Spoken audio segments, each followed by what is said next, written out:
अस्सलाम वालेकुम एवरीवन। पाकिस्तान ने आज पॉइंट्स टेबल पे अपने 2 पॉइंट्स फाइनली हासिल कर लिए हैं। अपनी पहली फतह हासिल की है कनाडा को शिकस्त देकर वर्ल्ड कप 2024 के अंदर। पहले मैच में पाकिस्तान ने यूएसए से सुपर ओवर में शिकस्त खाई। दूसरे मैच में इंडिया से एक बहुत ही बदतरीन बैटिंग परफॉर्मेंस के बाद हमें शिकस्त मिली और आज फाइनली तीसरे मैच के अंदर पाकिस्तान ने कनाडा को शिकस्त दी है। और ये ऑलमोस्ट एक वन साइडेड मैच था। मैच उसी ग्राउंड न्यूयॉर्क में था जिसके बारे में बहुत ज़्यादा बात भी हो रही है उसकी पिच पे, क्योंकि बहुत ही एक जो है वो अनप्रडिक्टेबल पिच है जहाँ पे बहुत ही अनप्रडिक्टेबल बाउंस है। और बॉलर्स के लिए तो काफ़ी कुछ है लेकिन बैटर्स के लिए कुछ नहीं है। तो आज भी उधर ही मैच था न्यूयॉर्क के ग्राउंड में। बाबर आजम ने आज टॉस जीत कर बॉलिंग का फैसला किया दोबारा और आज की पाकिस्तान टीम में जो है वो साइम अयूब को डाला गया, इफ्तिखार अहमद को बैच पे बिठाया गया।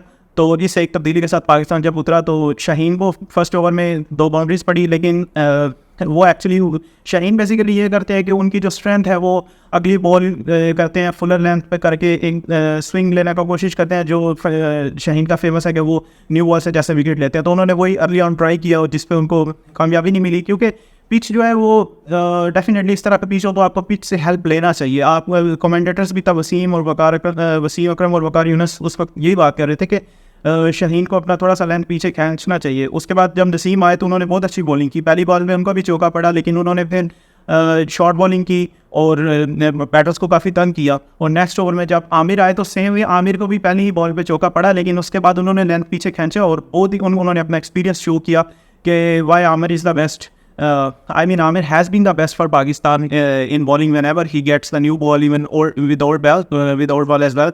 तो आमिर जो है वो उन्होंने पहले ही ओवर में विकेट हासिल की, वहाँ से पाकिस्तान को एक मोमेंटम मिला।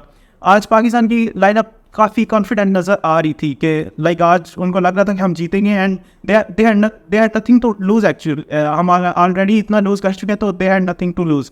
तो पाकिस्तान ने अच्छी बॉलिंग की, बाबर आजम ने अच्छे चेंजेस किए। आज शाहीन को तीसरा ओवर नहीं दिया गया जब उनको पहले ओवर्स में रन्स पड़े, तो आमिर आए बॉलिंग करने के लिए थर्ड ओवर में और उनको सक्सेस मिली। और फिर अगला ओवर नसीम ने किया तो शाहीन को दोबारा पावर प्ले के आखिरी ओवर में लाया गया दूसरे एंड से। That was a really good move और उसमें शाहीन ने विकेट भी ली। तो शाहीन ने भी अपना लेंथ पीछे खींचा। तो बेसिकली यही है कि आपको पिच की अंडरस्टैंडिंग जो है वो जल्द अज जल्द होनी चाहिए as a bowling unit, because T20 is very fast game. You have to get the things early on.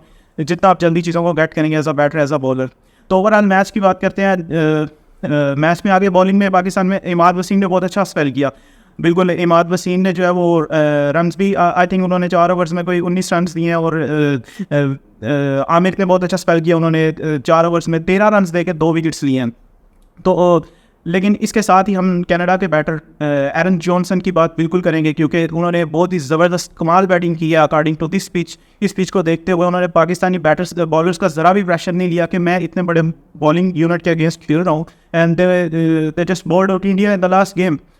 So he just went all the way and he took the charge against Shaheen in from the first ball. And उन्होंने शाहीन को 2 boundaries लगाई। उन्होंने हर bat ball को जो है वो छोड़ा नहीं है। और that's how you have to play T20 actually. Basically हम जब अपने टीम के लिए इंटेंट की बात करते हैं तो उसमें यही चीज़ आती है। इंटेंट में यही है कि you have to use the worst ball and you have to smash the good balls as well, but आपको worst ball भी छोड़ना नहीं है, ठीक है। तो बेसिकली अब ये इतना मुश्किल पिच है, यहाँ पे तो हर बॉल ही मुश्किल आता है। तो जॉनसन ने जो है वो पाकिस्तान को जो है वो बिल्कुल टफ टाइम दिया और वो वाहिद बैटर थे कनाडा की तरफ से जिन्होंने 50 रन्स किए। एंड उनका स्ट्राइक रेट पूरे मैच में पाकिस्तान और कनाडा के दोनों के बैटर्स को मिला के सबसे अच्छा उनका स्ट्राइक रेट था।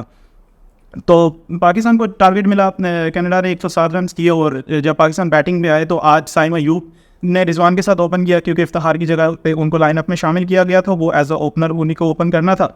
तो जब साइम अयूब और रिजवान आए तो थोड़ा सा अर्ली ऑन जो है ज़ाहिर वो थोड़ा पिच को भी देख रहे थे तो थोड़ा बहुत स्ट्रगल किया। साइम जो है वो अपनी विकेट लूज़ कर गए, लेकिन रिजवान के साथ जब फिर बाबर आए तो उन्होंने थोड़ा पार्टनरशिप को लंबा करने की कोशिश की। अपने पिछले मैच को ध्यान में रखते हुए कि हमें अब ये 120 तक पहुंचना जब मुश्किल हो जाता तो फिर आपको 100 रन्स पे पहुंचना भी उतना ही मुश्किल लगता है, क्योंकि आपको ये लगता है लाइक पाकिस्तान का मिडल ऑर्डर जितना अनप्रडिक्टेबल रहा है तो डेफिनेटली आपके माइंड में ये होता है as a batter as a captain कि अगर हम यहाँ पे विकेट्स लूज़ कर जाएंगे तो नीचे वाले बैटर्स के लिए बेशक आगे सामने कनाडा बॉल कर रहे हैं या आयरलैंड बॉल कर रहा है या यूएसए बॉल कर रहा है, तो आपके लिए चीज़ें आसान नहीं होती, क्योंकि जो मुश्किल पिच होती है वहाँ में अपोनेंट्स जो है वो बेशक वीक हों तो उनके बॉलर्स भी गेम में आ जाते हैं and they not gonna let you win it easily. So खैर फिर बाबर आजम ने चार्ज लिया, उन्होंने एक स्पिनर को छक्का मारा सामने, फिर उन्होंने एक वो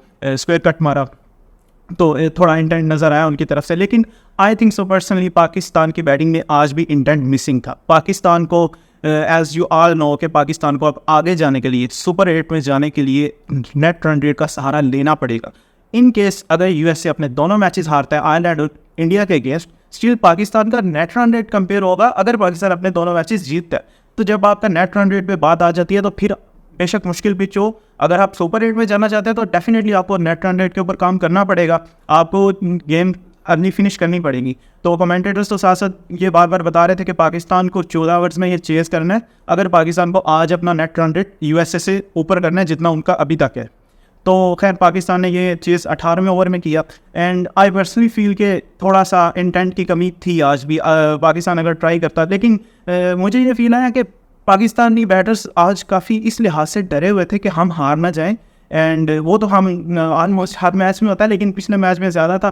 तो इसलिए उन्हें यह था कि आज हम इसको डीप ले जाके आज हम फिनिश करेंगे, ये एक चीज़ थी। लेकिन वो जो हम एज अ फ़ैन हमारे अंदर होता है, नहीं अब हमें रन रेट बेहतर करना है और हमें जो है वो क्वालिफाई करना है, तो इसलिए थोड़ा सा वो फील होता है। अदरवाइज़ बैटिंग पाकिस्तान ने पिछले मैच से बेहतर की और मुझे देख के हर बॉल पे ये लग रहा था हमें ये बैटिंग पिछले मैच में करनी थी, हमें इंडिया वाले मैच में एग्जैक्टली ये बैटिंग करनी थी। You just have to stay on the pitch, ये न्यूयॉर्क का जो ग्राउंड है इधर आपको बस स्टे करना है पिच के ऊपर और आपको गेम को आखिर तक लेके जाना है और वहाँ पे आपको फिनिश करना है, क्योंकि आपको रन बॉल चाहिए, आपको बाउंड्रीज नहीं चाहिए, आपको 6s एंड 4s नहीं चाहिए। आपको जब बुरा बॉल मिले आप बाउंड्री मारे and you are up to the mark already. So this was all about the today's game. No, Pakistan के जो चांसेस हैं आगे जाने के वो बेहतर हम नहीं कह सकते जब तक यूएसए अपनी अगली गेम्स खेलता नहीं है, क्योंकि पाकिस्तान को तो अपनी गेम जीतनी है अगेंस्ट आयरलैंड, और जो यूएसए की गेम है वो उनकी इंडिया और आयरलैंड के अगेंस्ट गेम है और उनको वो दोनों गेम्स हारनी है। तो हम होप करते हैं कि इंडिया के अगेंस्ट तो वो हार जाएंगे और इंडिया होपफुली उनको अच्छे नेट रन रेट के साथ हराएगा, क्योंकि अब हमें इंडिया से भी उम्मीद करनी है, क्योंकि हम अपने मैचेस तो ऑलरेडी 2 हार चुके हैं। तो अब हमें सारी टीमों से उम्मीद है और फिर अपनी टीम से भी उम्मीद है कि वो अगला मैच अच्छे नेट रन रेट के साथ जीतेंगे, क्योंकि अभी तक पाकिस्तान का नेट रन रेट यूएसए से कम है।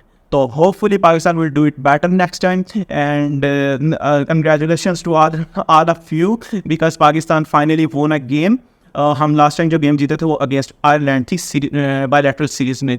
अगेंस्ट इंग्लैंड हम कोई गेम नहीं जीत सके थे बायलैटरल में, और यूएसए से हम वर्ल्ड कप की पहली गेम हार गए और इंडिया से भी हम गेम हार गए।